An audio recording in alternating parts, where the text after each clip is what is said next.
Hello, Jim Stroud reporting live from Recruiting Innovation Summit. Here I am meeting all kinds of interesting people like this person. Tell us, who are you and what do you do? Hello everyone, Ben Mones. I'm the founder and CEO of Fama. We are an online screening company bringing dimension of who people are online into the talent screening process. Now you were creating quite the buzz here at the conference. Good because or bad or something in the middle? People were a little nervous when you talked about what the kind of things that you do. I got you. Tell them from a job seeker perspective the things that made the job seekers really nervous.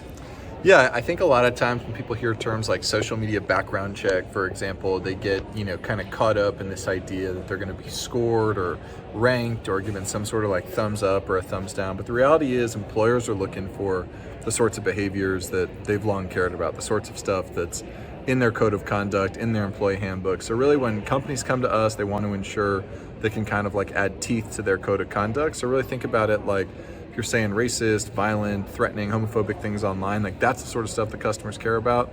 So if you're a job seeker, as long as you're not doing those sorts of things, like even posting pictures of you with that red Solo cup or profanity, like that's not a problem. People don't care about that. It's much more the sorts of things that would violate a code of conduct or code of ethics. Okay, now you said about the red Solo cup. I'm a little less nervous. Yeah. Everyone drinks. A little less nervous, but there was a comment that someone else made. I don't know how you responded to it, but the comment was, "What if I have an OnlyFans account?" And that was years ago when I was young and dumb, and the employer, you aren't going to find it with your technology, right? So I don't have to worry about that kind of thing, or do I? I would say in general, it sort of depends on the employer. There are some companies that would care about whether or not, somebody had an OnlyFans. But again, just remember that employers put this stuff in context too, right? They've gotten you that position because they want to hire you. They want to bring you through that process, right? And so when you're running this type of check, it's sort of that penultimate or, last step before bringing somebody into an organization. So I would say in general, employers will consider that stuff proportionately and as it relates to the role. So if you're talking about a C-level position at a company that's in a highly regulated industry, that might be something where they care about. But if you're a content creator and you're, joining a brand to be their content, person, then maybe that'll be less of a thing. But it's all in proportion to the role in the company. One thing I sort of wondered too, let me adjust this here. One thing I was sort of wondering too, which may be even more sensitive than something in the OnlyFans, is what if someone wrote something that was politically charged? Today someone's in the office, next day it's somebody else. Yeah. And different viewpoints enter in and out of fashion. Yeah. Should job seekers be really concerned about what they post online from a political standpoint in terms of how it might affect their job chances? No, not at all. I would say in general, employers in the same way in their handbook, they're not going to have something that's like, oh, if you voted for Kamala Harris or Biden, you can get in. If you voted for Trump, you can get in. It's not like that, right? If an employer has that handbook, probably not the employer you want to work with to begin with. So in general, we don't flag for anything related to political behavior or really any other protected class. Think like a person's religion, maybe their disability, right? So if someone's talking about the Catholic school they went to, maybe they served in the military, those are things that we don't flag through our software intentionally. Oh, table just moved on us here. But yeah, general idea here is, again, it ties to the behaviors that are relevant in the employer handbook. Should a job seeker be concerned about, okay, your software may not flag it or may see it, but it won't count against you, but should they, in your opinion, still be concerned about maybe recruiter bias? Maybe someone is on the left side of the aisle instead of the right side of the aisle, or vice versa, and they see something on a Facebook that triggers them and say, I'm not going to push this person forward because I believe ideologically, politically different than them. Yeah. Is that something that you think job seekers should be aware of? That's a great question. I would say in general, humans are biased, right? And you can't be sure that somebody is going to, act in an unbiased way when they're reviewing your application. Now, actually, the thing that might give you some solace, so I'll kind of deflect the answer to it, but some solace is that employers are actually not allowed to do that. Recruiters are not allowed to consider what they see on your social media. That's why they actually turn to companies like ours, because as a third party, we blind them to all the stuff that they shouldn't see and only escalate the behaviors that they care about. So in general, I would say there is this kind of wave now of employers that are beginning to do this, hopefully through a third party like us. But in general, at the same time, I think candidates are realizing that like the ground to stand on that isn't left or right is becoming vanishingly small. Like it's hard to be vanilla these days, right? Sure. Because you can catch the opinion one way or another depending upon whose perspective it is. So I'm not going to say that it's impossible for that scenario to happen, but employers by and large shouldn't be doing it. If you did find out as a candidate that your employer or recruiter looked you up and saw something themselves, not through a third party, that's actually a huge compliance breach for that company. Yeah, someone could sue the company around that and get paid, right? Not that I'm encouraging that. Yeah. I'm just saying. Yeah, probably. Probably. Wow. So that again, to your point, that's why a company would hire a company like yours to keep them out of the chance of being in a lawsuit for that kind of thing. Exactly. That's the whole idea, is that these, the behaviors, again, that employers care about, they live online for much of today's workforce, which is, Gen Z, millennial, half of the workforce today, all digital natives.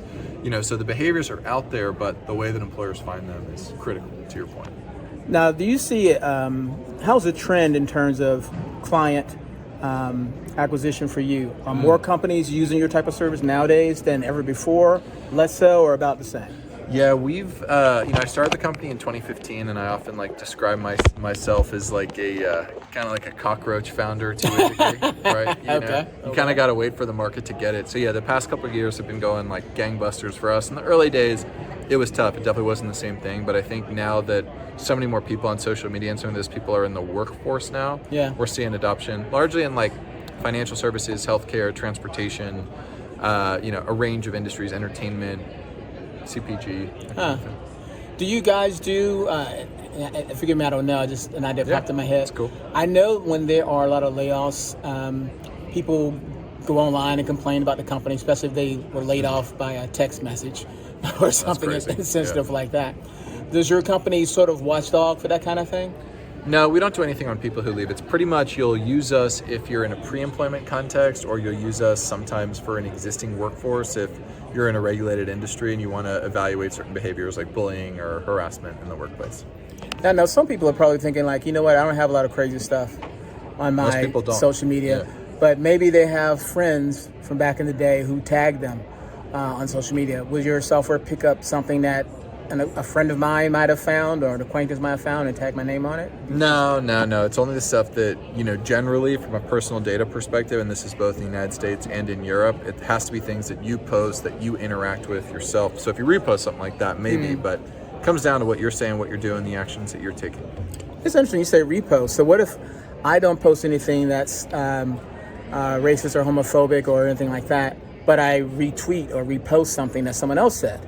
Could I say as a job seeker, hey, I didn't post that. I reposted it, but I didn't say it. Is that any kind of defense? Employers treat reposting largely not the exact same as an original post, but certainly consider it. I would say that like reposting and original posting are different in the eyes of the employer. But again, it depends on the industry. Some highly regulated, high stakes, highly sensitive role, especially one that's more senior, they might treat that equivalently. But I would say broad-based, shoot from the hip answer, probably a little bit more focus on original versus reposts. So what should job seekers do? Like right now, they're thinking, okay, I think I'm good, but I really don't know. What should they do? I guess audit their social media presence first? Yeah, just go through your social media, I would say. There are plenty of tools out there that you can use, like reputation.com, for example, to check out your own social media and see what's out there. But look, I would tell you that the vast majority of people, depending upon the industry, come up completely clear.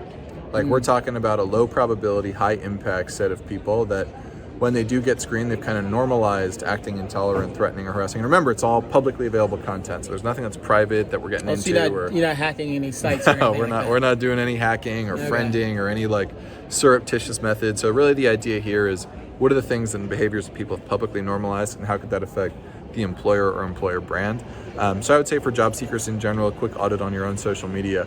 But again, the interesting thing here is like the people that are actually problematic probably don't think there's anything wrong with what they're saying. Oh, good point. Also a good point for companies. So companies should reach out to you if they want to ensure that the people that they are hiring are not problematic on down the road. Yeah. Sure, possibly. I like that. Good sales pitch. Yeah. How can someone find you online if they want more information about you and your company? First, tell us the name of your company. Yeah, sure. And how they can find you online. The company is called Fama. You can reach us at fama.io. So that's fama.io. And you can check me out on LinkedIn. My name is Ben Mones, and here's my name tag. Mones. That's me, Ben Mones. There you have it. I'll make it easy for you. I'll leave the information in the podcast description. So go to the podcast description for his information and how you can connect to him on LinkedIn. Thank you so much, Ben. I do appreciate it. Thank you. Appreciate you having me on. It was fun. All right. That was cool.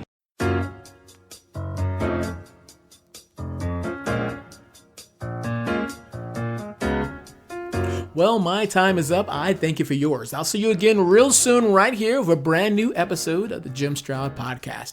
If you have any questions, comments, or concerns, feel free to reach out to me. I can be reached by email at jimstroud@jimstroud.com. And one last favor, if I may ask, please rate this podcast.